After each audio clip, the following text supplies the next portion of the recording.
بسم اللہ الرحمن الرحیم۔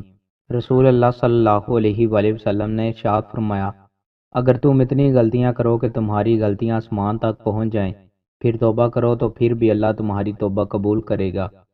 رسول اللہ صلی اللہ علیہ وآلہ وسلم نے ارشاد فرمایا، تمہارے ساتھ اگر کوئی شخص نیکی کرے تو اسے بدلہ ضرور دیا کرو۔ دینے کو اگر تمہارے پاس کچھ بھی نہ ہو تو اس کے لیے اس قدر دعا کرتے رہو کہ تمہیں لگے کہ تم نے اس کی نیکی کا بدلہ چکا دیا ہے۔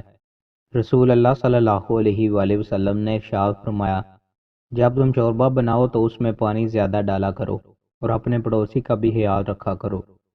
رسول اللہ صلی اللہ علیہ وآلہ وسلم نے ارشاد فرمایا، جو مر گیا اور تین چیزوں یعنی تکبر، گھمنڈ، مال غنیمت میں خیانت اور قرض سے بری رہا، وہ جنت میں داخل ہوگا۔ رسول اللہ صلی اللہ علیہ وآلہ وسلم نے ارشاد فرمایا، جس شخص نے طلب علم کے لیے کوئی سفر کیا تو اللہ اس وجہ سے اس کے لیے راہ جنت آسان فرما دیتا ہے۔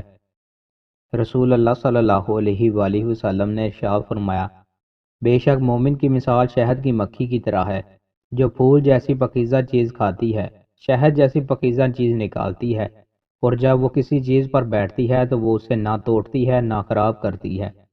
رسول اللہ صلی اللہ علیہ وآلہ وسلم نے ارشاد فرمایا، انجیر کھاؤ کیونکہ یہ بواسیر کو ختم کرتا اور گھنٹیا کے درد میں فائدہ پہنچاتا ہے۔ لیلۃ القدر کی فضیلت۔ رسول اللہ صلی اللہ علیہ وآلہ وسلم نے ارشاد فرمایا کہ جو کوئی شب قدر میں ایمان کے ساتھ اور حصول ثواب کی نیت سے عبادت میں کھڑا ہو، اس کے تمام پچھلے گناہ بخش دیے جائیں گے، اور جس نے رمضان کے روزے ایمان کے ساتھ اور ثواب کی نیت سے رکھے، اس کے اگلے تمام گناہ معاف کر دیے جائیں گے۔ دوستوں، مزید اچھی ویڈیوز کے لیے ہمارے چینل کو سبسکرائب لازمی کریں۔ بہت شکریہ۔